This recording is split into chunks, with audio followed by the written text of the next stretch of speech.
कि चुनाव आए गुजरात में और हिमाचल में और फिर मेला करें और तमाशा करें और बोले दिल्ली जी नौकरी ले लीजिए। ये क्या राजा रजवाड़ों का राज चल रहा है?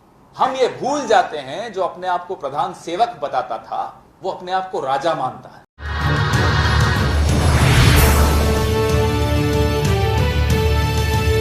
पिछले 8 साल देश में बेरोजगारी का मेला चल रहा था, वो किसी को नहीं दिखा।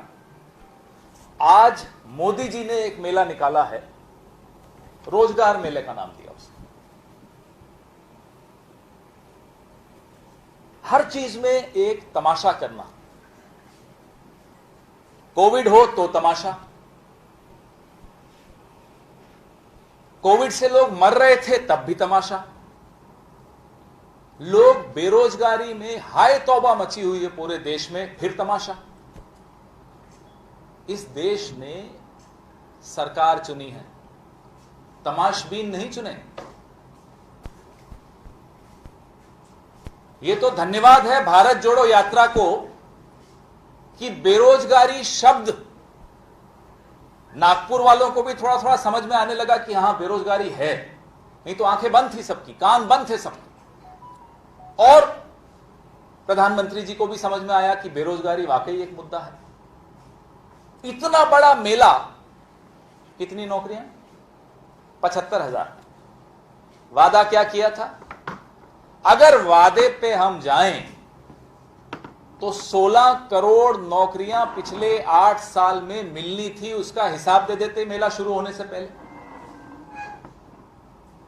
मैं आपको ज्यादा समय नहीं लेते हुए यूपीए के वक्त नौकरियों का हिसाब किताब दे रहा हूं। हम लोग डरते नहीं हिसाब किताब देने से, और दीपावली के वक्त लेखा जोखा हमारे सांस्कृतिक परंपरा है, सारा बही खाता सामने रखना चाहिए, मोदी जी को भी रखना चाहिए, हम रख रहे हैं। एसएससी के 68 से 69,000 नौकरियां प्रति वर्ष मनमोहन सिंह जी की सरकार में मिलती थी। ये पब्लिक नॉलेज है, सब सार्वजनिक आंकड़े हैं, कहीं छिपाने वाली बात नहीं है। यूपीएससी की 20,000 नौकरियां होती थी प्रति एक साल में, 20,000 यूपीएससी, 68 से 69,000 एसएससी, 30 से 35,000 रेलवे, बैंकिंग में 50,000 नौकरियां एक साल में मिलती थी, डिफेंस में 1.5 लाख नौकरियां प्रति वर्ष मिलती थी। अभी इसी जून 2022 को मोदी जी के 4 मंत्री, वैसे मोदी जी के मंत्री सुबह से शाम तक कुछ करते नहीं है, सिर्फ राहुल गांधी पर नजर रखते हैं कि भाई वो कहां गए, क्या बोला, और उनको जवाब देना, उन पे हमला बोलना, और कोई काम नहीं मोदी जी के कैबिनेट का। लेकिन इस जून में मोदी जी के 4 मंत्री आए, प्रेस कॉन्फ्रेंस की, क्योंकि मोदी जी तो करते नहीं प्रेस कॉन्फ्रेंस, मंत्री करते हैं। प्रेस कॉन्फ्रेंस करके बोला कि जून 2023 तक 10 लाख नौकरियां देंगे। आज क्या है जी? अक्टूबर खत्म हो रहा है, 6 से 7 महीने बचे हैं इस वादे में। आज मोदी जी ने भाषण में कह दिया दिसंबर 2023 तक 10 लाख नौकरी, वो भी समय आगे बढ़ा दिया। धीरे धीरे 2025 तक ले जाएंगे बात को, तब वो नहीं रहेंगे प्रधानमंत्री, लेकिन फिर भी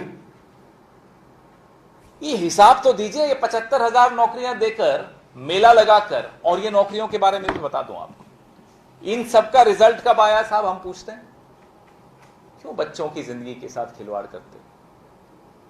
रिजल्ट 3 महीने पहले आया, 4 महीने पहले आया, 6 महीने पहले आया। आपने रोक लिया कि चुनाव आए गुजरात में और हिमाचल में और फिर मेला करें और तमाशा करें और बोले दिल्ली जी नौकरी ले लीजिए।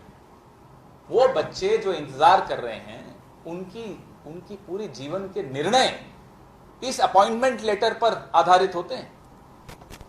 अपॉइंटमेंट लेटर मिलेगा, शादी करेंगे, घर बनाएंगे, अपना परिवार को आगे बढ़ाएंगे, सब आपके इस तमाशे की इंतजार कर रहे हैं पिछले 6 महीने से। क्यों? हम ये भूल जाते हैं, जो अपने आप को प्रधान सेवक बताता था वो अपने आप को राजा मानता है। अब तो वो मुंह से प्रधान सेवक शब्द बोलते भी नहीं है, क्योंकि उन्हें मालूम है कि कोई विश्वास नहीं करेगा। ये क्या राजा रजवाड़ों का राज चल रहा है? जब मैं कहूंगा तभी अपॉइंटमेंट लेटर देंगे, भले उसमें 6 महीने लग जाए, 4 महीने लग जाए, आपकी जिंदगी तबाह हो जाए, लेकिन चुनाव के पहले नाटक करना है मुझे। ये एक लोकशाही है, लोकशाही में आप अपने आप को कुछ भी माने, आप हैं जनता के सेवक, एक वोट पे आपको जनता बाहर कर देगी। उस जनता को, उस नौजवान पीढ़ी को आप मजाक में एक तरह से उसका जीवन बर्बाद कर रहे हैं।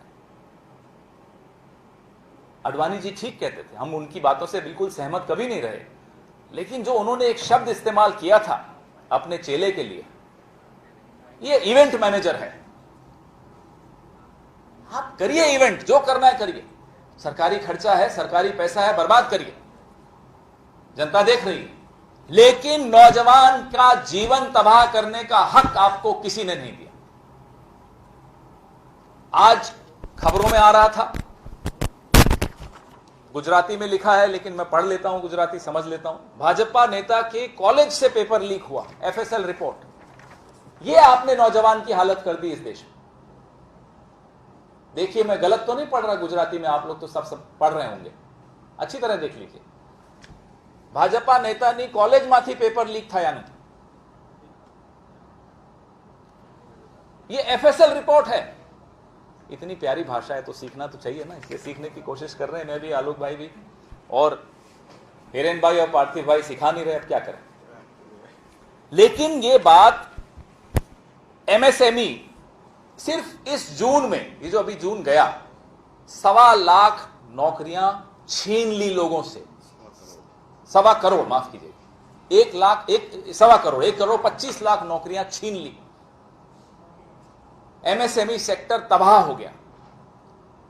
करें ना मेला, उसके बारे में भी एक इवेंट कर दें, लोगों से बोले साहब बैंड बाजा बजाइए, आप अपनी तबाही पे अपना नाचिए। ये क्या हाल बना दिया है इस देश का, इस प्रदेश का, यहां के नौजवान लोगों का। तो आप लोगों के माध्यम से हम कुछ सवाल पूछ रहे हैं। वो सवाल 10 लाख नौकरियों पर है जो आपके मंत्रियों ने वादा किया था। वो सवाल 1.25 करोड़ नौकरियों पर है जो छीन ली गई हैं।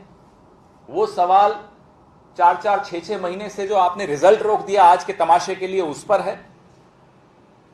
वो सवाल 16 करोड़ नौकरियां जो आपने वादा किया था और नहीं दी थी, उस पर है।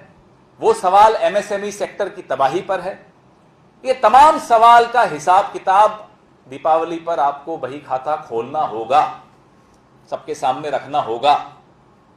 मेक इन इंडिया कहते हैं, पूछिए अहमदाबाद मेट्रो के डब्बे कहां से बनकर आए, पूछिए ना, इंडिया से बने हैं। मेक इन इंडिया सिर्फ इनके नारे हैं, कोमलम में जो नारे बनते हैं उसके अलावा मेक इन इंडिया कुछ नहीं है। मजाक बना दिया इन्होंने मेक इन इंडिया। आयात निर्यात का आंकड़ा देखिए चीन से, आंकड़ा देख के आपकी आंखें खुली रह जाएंगी। 60% इंपोर्ट बढ़ा है चीन से। कैसे बढ़ गया, मेक इन इंडिया हो रहा है तो बताइए। और चीन को तो आप लाल आंखें दिखा रहे थे, ऐप बैन कर रहे थे, ये फिर कैसे इंपोर्ट बढ़ता जा रहा है। और हमारे वक्त के आंकड़ों से तुलना कीजिए। ये लाल आंख क्योंकि आप 18 घंटे जागते हो, अगले तमाशे की प्लानिंग करते हो, नींद कम करते हो, ये लाल आंख इसलिए है, और कोई कारण नहीं। चुनाव से आगे भी जिंदगी है। चुनाव जीतने के बाद आगे की जिंदगी, जो सरकार में आता है उसकी एक ही काम होता है कि वो अपने वादे पूरे करे।